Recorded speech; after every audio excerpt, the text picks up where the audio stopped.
రవి వర్ధంతి రోజున ఆయన కల సాకారమవుతోందన్నారు పరిటాల సునీత.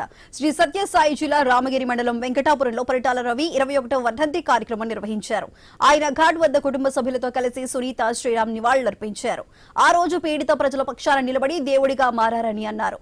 పేరూరు ప్రాజెక్టుకు నీరందించాలన్నది ఆయన కలని, ఆయన వర్ధంతి రోజున కల సాకారమవుతోందని తెలిపారు.